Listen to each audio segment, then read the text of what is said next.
tapat, matatag at maaasahan balitang tama at totoo lamang dito sa Pilipinas Network. Magandang araw sa ating mga kababayan sa Pilipinas at sa buong mundo. Huwag kalimutang pusuan ang video, sumubaybay at pindutin ang patingaw upang lagi kayong updated sa balita. Simulan na natin. Isang napakaseryosong draft na ulat mula sa United Nations ang nagbunyag na ang mga eroplanong Boeing 727 na may kaugnayan sa network ng isang Amerikanong kontratista sa militar ay naghatid umano ng mga armas, drone, at mga dayuhang mersenaryo para sa paramilitar na grupo sa Sudan na Rapid Support Forces o RSF. Ipinakikita ng balitang ito ang tindi ng pakikialam ng mga panlabas na puwersa sa naturang bansa. Ayon sa draft na ulat ng UN na nakatakdang ilabas sa darating na Setyembre, ang mga natuklasang ito ay nagbibigay ng karagdagang mahahalagang detalye tungkol sa papel ng mga sasakyang panghimpapawid sa pagsuporta sa RSF. Ang grupong ito ay kasalukuyang pinararatangan ng mga investigador ng UN ng sadyang pagsasagawa ng paglipol ng lahi o genocide sa rehiyon ng Darfur na nagdulot ng matinding pagkabahala at pagkondena sa buong mundo. Ang mga eroplanong Boeing 727 na tinukoy sa ulat ay naunang inuugnay ng ahensiyang Reuters sa network ng negosyo ni Stephen Shaulis, isang dating sundalo ng US Army Special Forces at kontratista ng pamahalaan ng Estados Unidos. Ang mga eroplanong ito ay naging pangunahing instrumento umano upang mapanatili ang lakas ng RSF sa pamamagitan ng patuloy na pagdadala ng mga kagamitang militar sa gitna ng nagpapatuloy na labanan.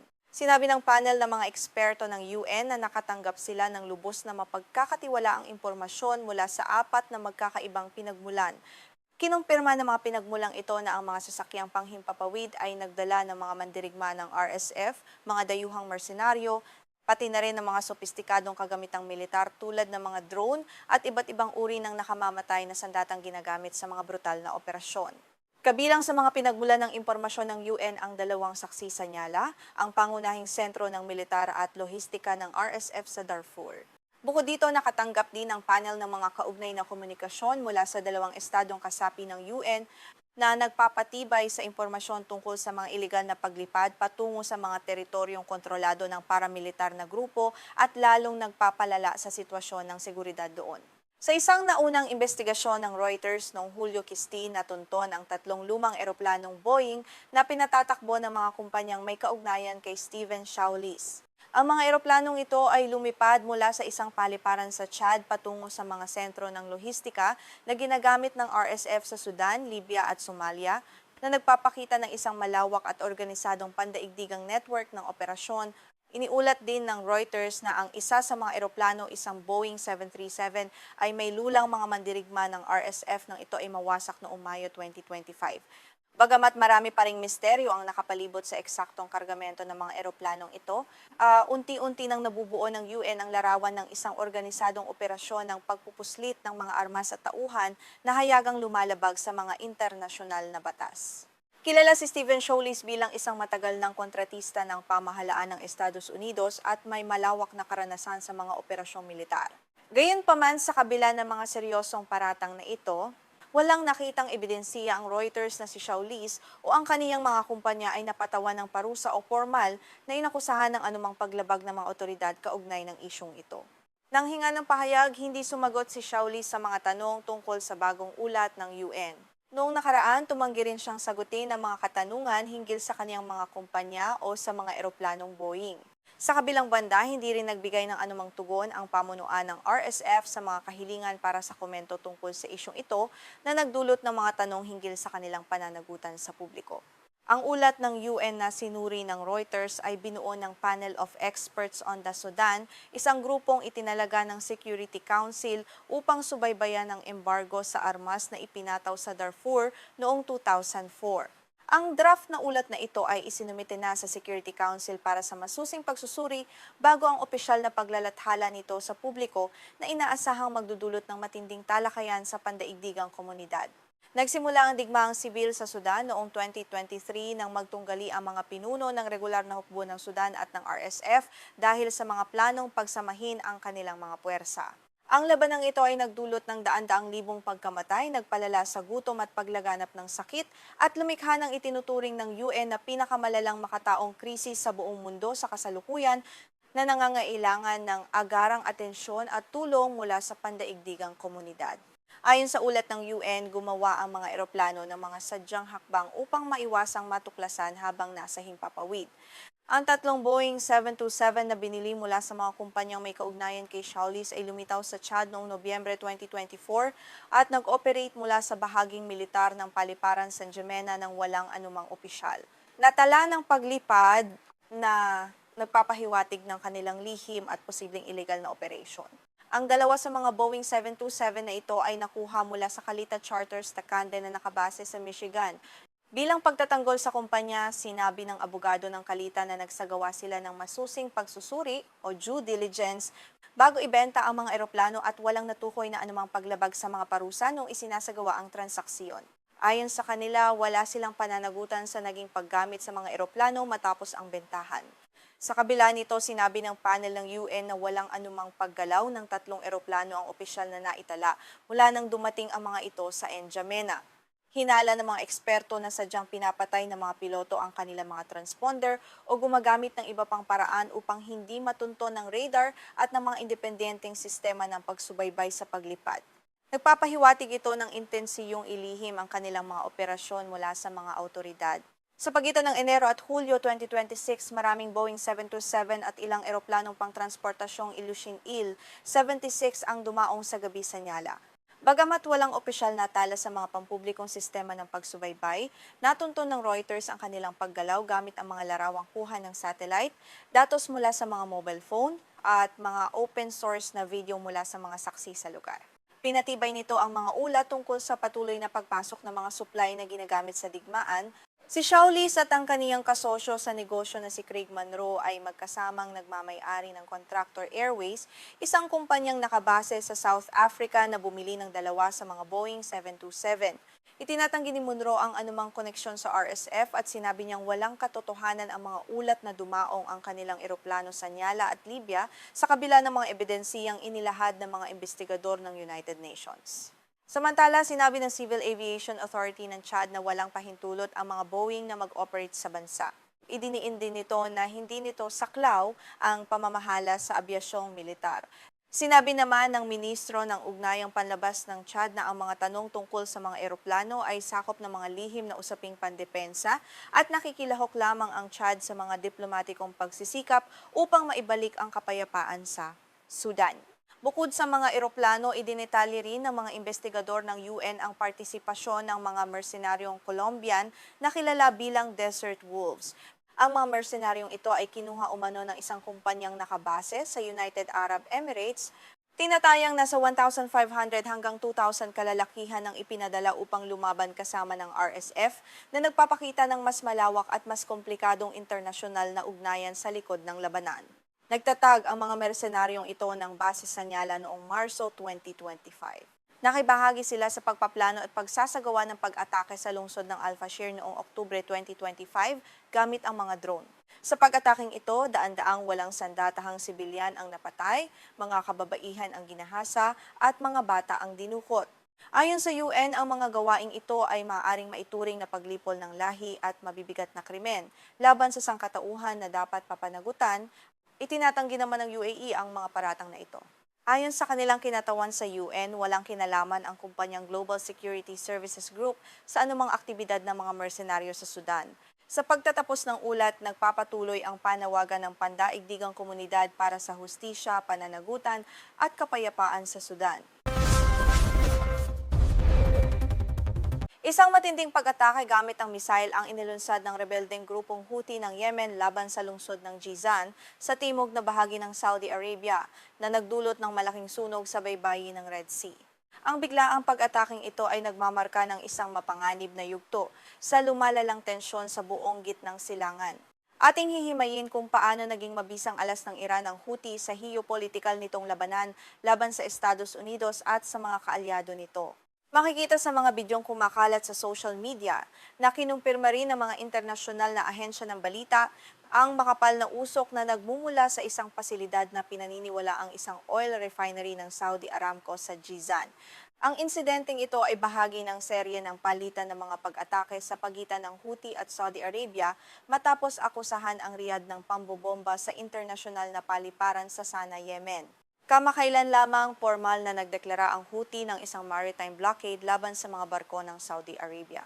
3 araw matapos ang deklarasyong ito, sinalakay ng grupo ang 2 oil tanker ng Saudi dahil sa di umano'y paglabag ng mga ito sa blockade. Ang hakbang na ito ay nagbukas ng bagong larangan ng labanan sa karagatan na direktang nagbabanta sa pandaigdigang supply ng enerhiya at nagpapataas sa presyo ng langis. Ayon sa mga analista, ang muling pag-init ng hidwaan ay nag-uugat sa serye ng mga opensiba sa himpapawid sa rehiyon. Ang pag-atake sa paliparan ng Sana noong kalagitnaan ng buwan ang naging mitsa upang tuluyang talikuran ng Houthi ang kanilang pasibong paninindigan.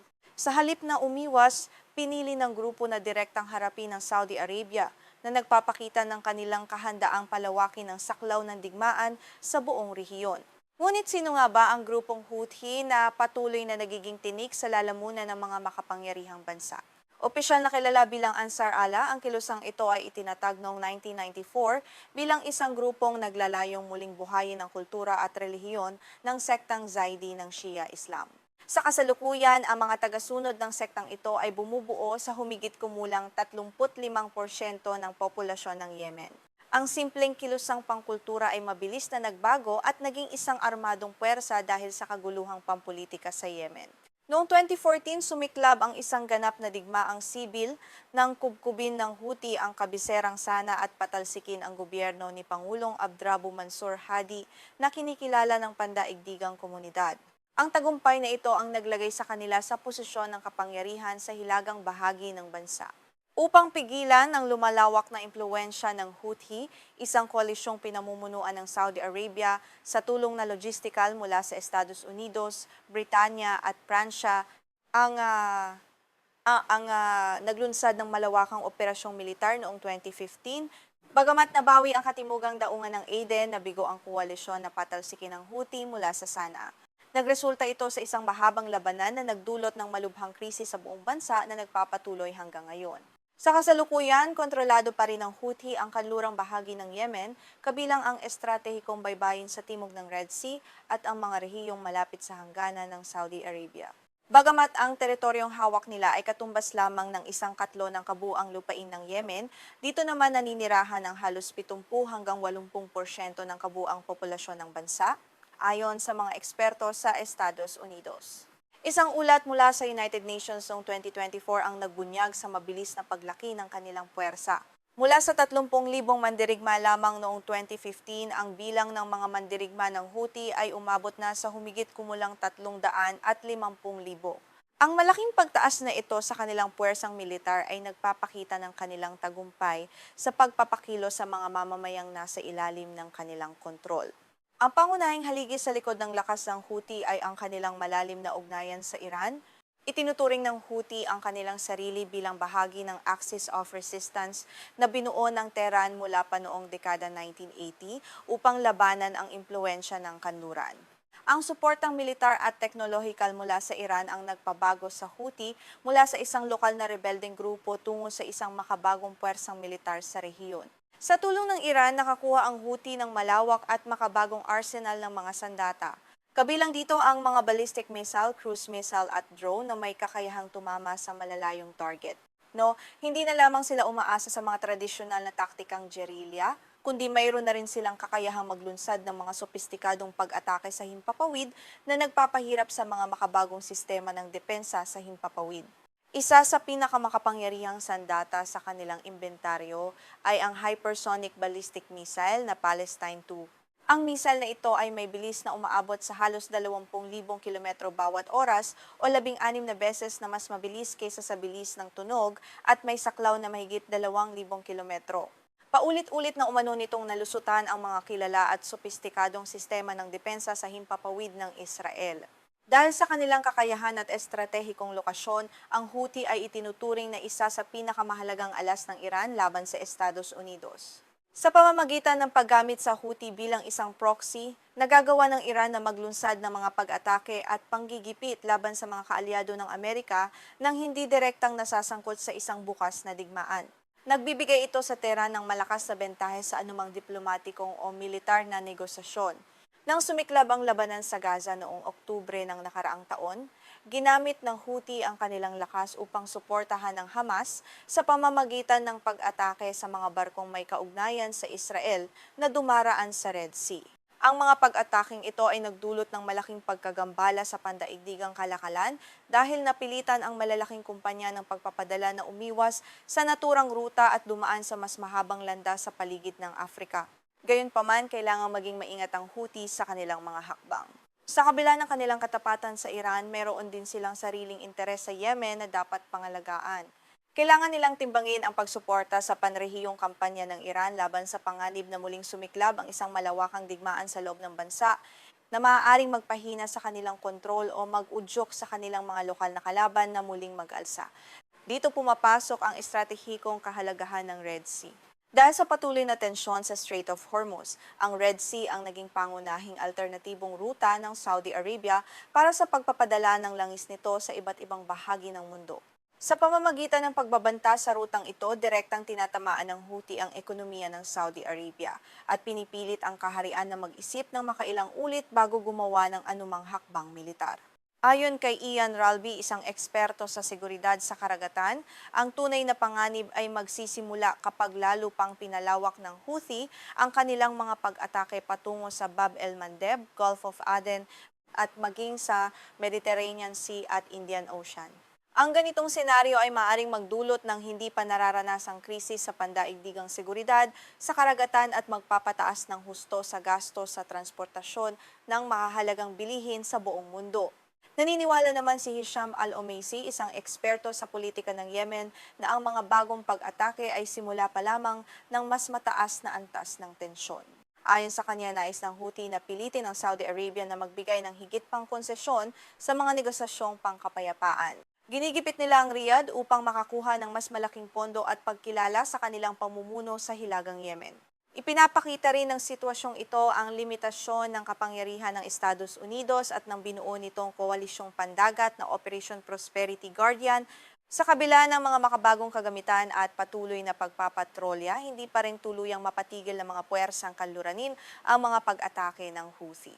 Pinatutunayan niya to na ang hindi pantay na paraan ng pakikidigma gamit ang murang mga drone at missile ay nananatiling isang mabisang estratehiya. Sa huli, ang Houthi ay hindi na lamang isang lokal na rebeldeng grupo, kundi isang makapangyarihang puwersang kayang makaapekto sa takbo ng geopolitika sa gitnang silangan.